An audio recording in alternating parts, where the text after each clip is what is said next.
I want to do it. Stop hiding. You hiding forever. Ricky, when I catch you, Ricky. Ricky, when I catch you, Ricky. Ricky, when I catch you, Ricky. Ricky, when I catch you, Ricky. Ricky, when I catch you, Ricky. Ricky, when I catch you, Ricky. Ricky, when I catch you, Ricky. Ricky, when I catch you, Ricky, you gonna wake up, bro. Because you been hiding, bro. The chapter starts off with Mama and Papa Isagi, as well as Bachira's mom and the rest of the crowd, hyped as hell about the conclusion of the match. I just know they are so proud of their sons right now, and I don't think I've ever seen Papa Isagi this hyped before. The commentators are also hype, of course, yelling goal and that Isagi Yoichi is here. With the final strike of Japan's young ace, Blue Lock dominates their first match. Isagi and Bachira will always look so fucking hype with each other. They just look so tough. They dap up and pretty much give props to each other. Isagi said that he knew Bachira would send him that pass, and Bachira asks if he's the only one who can pull off something that egoistic. Corona tries to join in with the two, hitting the fucking tie little jump. I won't even ask how bro is able to do this. I just hope Isagi and Bachira don't end up eating straight dick. Raichi over here trying to get some attention from the crowd, but we see Rin look at the bench to Baro and Shido scoffing at them, and I'm not gonna lie, those might be fighting words. Baro fans and Shido fans, we might need to jump this nigga. Baro over here talking about how irritating the game was, but my goat Shido has the opposite idea. He said that the match was getting him fired up. How can you even hate on my goat when he's spreading all this love and positivity? Glad to see you again, goat, and hope to see you in the next match. While Corona and Bachira are fooling around, Aiku calls Isagi's name, saying that he threw some outrageous shit at him, asking him if it was all calculated, to which Isagi says that it wasn't, being Noahsxz's shot was improvised like crazy on the fly. Isagi was expecting him to awaken, but taking a shot off of his shoulder trap wasn't something he could have predicted until he saw it at that very moment.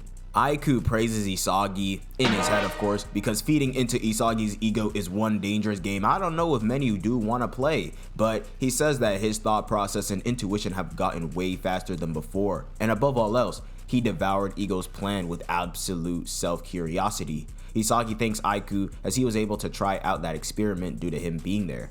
We then turn to the losers of the match, Team Nigeria, and as we see, they're pretty much all in despair, with Bello on the verge of tears and Obo saying that it was a complete defeat and everything that they had got destroyed in that moment, to where Kuso says that they were absolutely devoured. As he looks Isagi's way, being that the Isagi glaze from Kuso comes to him as naturally as breathing does, he says that their fire, their ego, and Noahsxz's evolution, Isagi pretended to not only draw out their awakening and turn it into data for the Japan team, but he also used it towards his own growth. Questioning how far can Isagi push himself, calling him insane. Like you didn't need one chapter to find that out. Like he literally said that he had y'all beat by the first chapter of y'all playing together.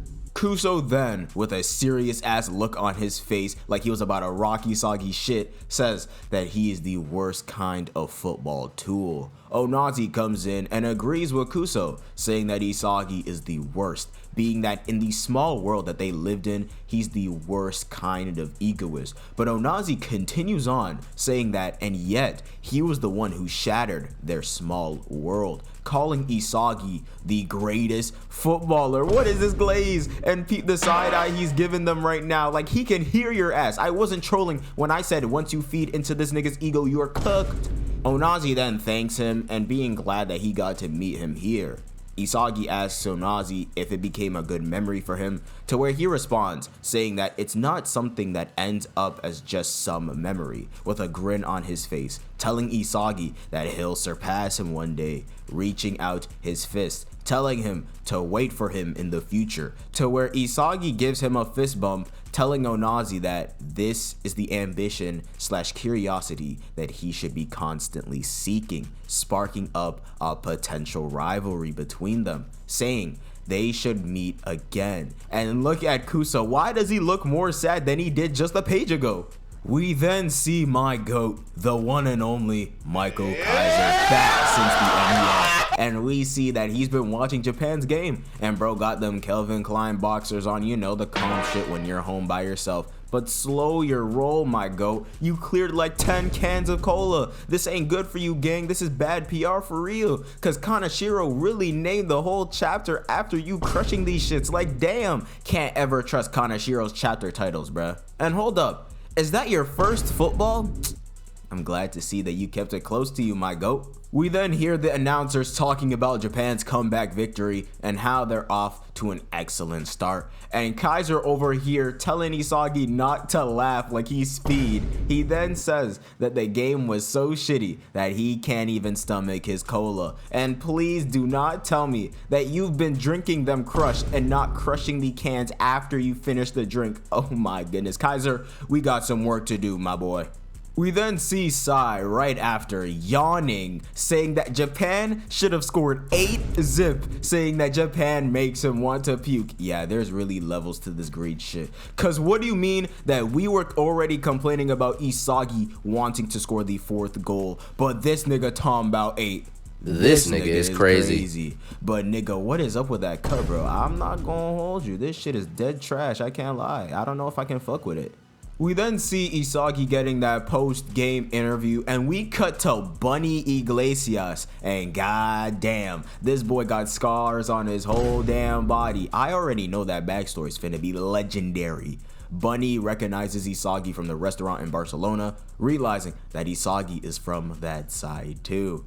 We then cut to one of Blue Lock's training fields where we see Charles asking Loki what he thought about Japan's performance level, to where we see him overly locked in sprinting over here, saying that they are just small fries with spirit that are causing some buzz. But we see that Loki is officially introduced as a new Gen World 11 player. But my question to Kanashiro is, why show this now after so long?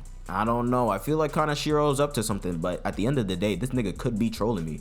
We see Charles mad excited to see Shido and play against him this time, recalling that Japan's second round is against them. But all Loki thinking about is that nigga Isagi Yoichi, wanting to play quickly against him and ask him again whether he thinks he's really just a pace abuser or not. This nigga really ain't forget he trying to get his get back in blood for real. But we then hear from someone on the side asking Loki if Isagi Yoichi is really that interesting, to where Loki asks how Isagi appears to him, to where we get the reveal of the other new Gen 11 on the France team, with his name being Hugo or Hugo. I'm not sure how to really pronounce it. I'm gonna say Hugo for now, as he appears to be reading a book. But he then says one of the craziest shits with no feats to his name, saying that Isagi's adaptability is inconsistent, ending off the chapter.